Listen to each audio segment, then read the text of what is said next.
आजीच्या हातची जादू।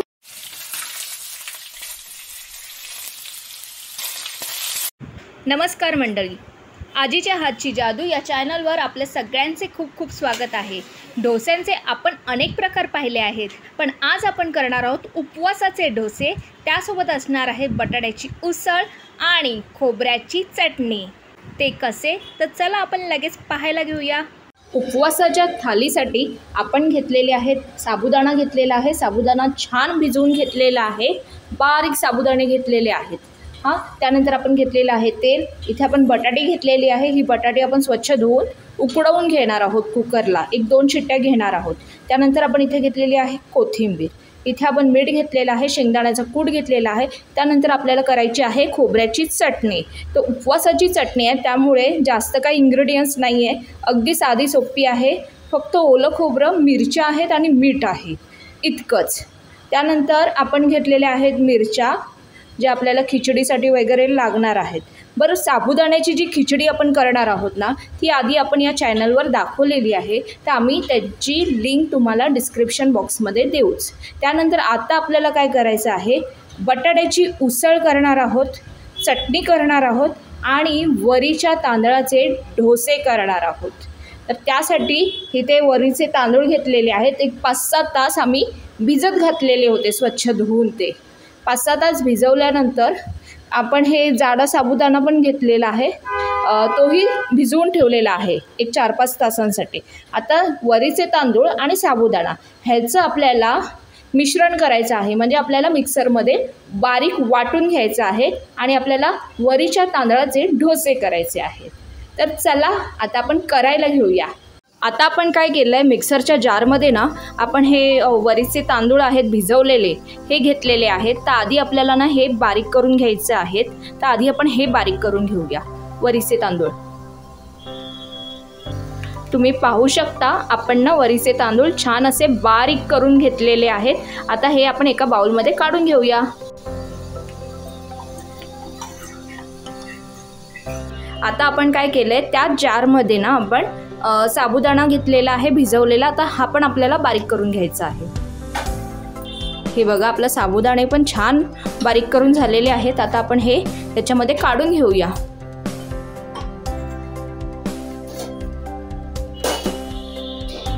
आपण ना वरीच्या तांदळाचं जे बॅटर आहे ना, ते ह्याच्यामध्ये ट्रान्सफर केलेलं आहे आणि काय केलेलं आहे, एक बटाटा चांगला असा कुस्करून घेतलेला आहे आणि तो यामध्ये घातलेला आहे। आता त्यात घालूया चवीपुरतं मीठ। बरं, जो बटाटा घेतलाय ना तो उकडवून घेतलेला आहे आणि तो चांगला बारीक करून घेतलाय आणि तो आता आपण ह्याच्यामध्ये हातानेच ते व्यवस्थित बॅटर करून घेऊया। थोडं पाणी घातलं आपण।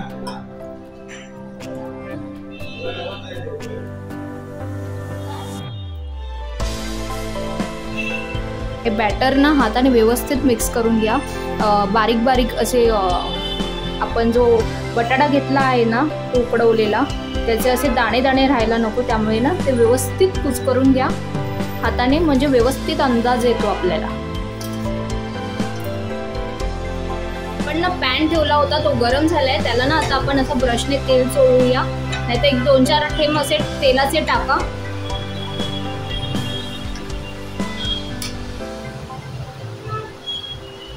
आता आपण डोसे काढायला घेऊया। सर्वात आधी ना छोटे छोटेच काढा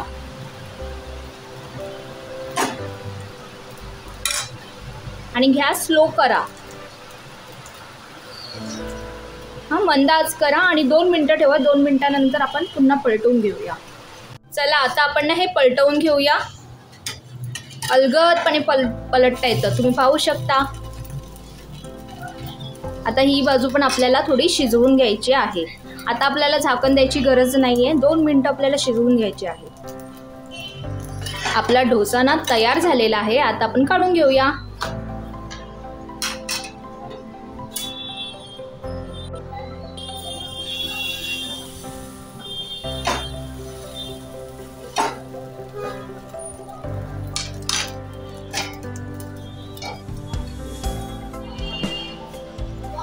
पहा, आता ना आपले सगळे पोळे झालेले आहेत। आता काय करूया, आपण करायला घेऊया चटणी. चला आता आपण घेऊया ओलं खोबरं,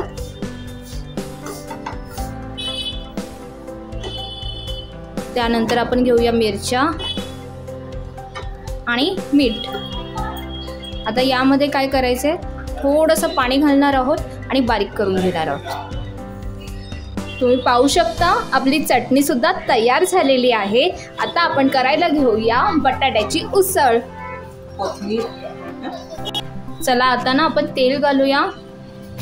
तेल जरा गरम होऊ दे आणि आपण यामध्ये थोडं जिरं सुद्धा घालणार आहोत, 1 छोटा चमचा.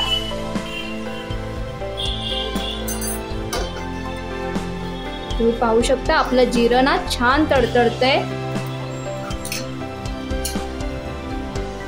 त्यानंतर आपण घालतोय बारीक केलेली मिरची, तुम्ही कट केलेली सुद्धा घालू शकता.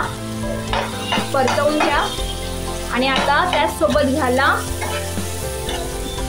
उकडवलेली बटाटी. जास्त वेळ लावू नका, तडका करपायच्या आतच बटाटी पटकन घालून द्या. आता ही परतवून घेऊया. आपण यात हळद वगैरे काहीही घातलेलं नाहीये, कारण हे आपण उपवासासाठी करतोय त्यामुळे. आता यामध्ये आपण घालूया चवीपुरतं मीठ,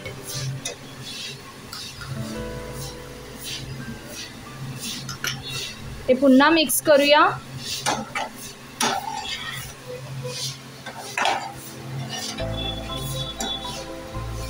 आणि वरतून घालूया भरपूर अशी कोथिंबीर.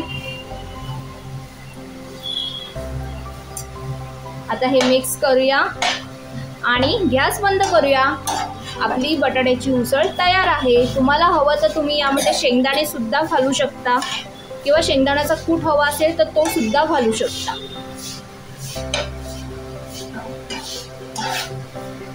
चला आता मी तुम्हाला गरमागरम सर्व करून दाखवते. कोणाकोणाचा उपवास आहे बरं या सगळे जेवायला. बघा अशी थाली कोणाकोणाला आवडणार नाही, सगळ्यांनाच आवडणार. हां इथे छान आपण अप्पे केलेले आहेत साबुदाण्याचे.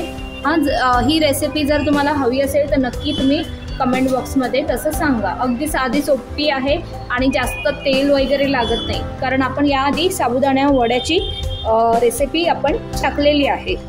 तर त्यानंतर आपली खिचडीची रेसिपी पण लिंक आम्ही देतो. त्यानंतर आपली बटाट्याची उसळ, चटणी, दही आणि वरीच्या तांदळाचे पोळे.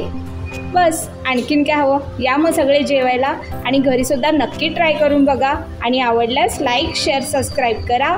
आणि आपण पुन्हा भेटूया एका नवीन रेसिपी घेऊन आजीच्या हातची जादूमध्ये. बाय.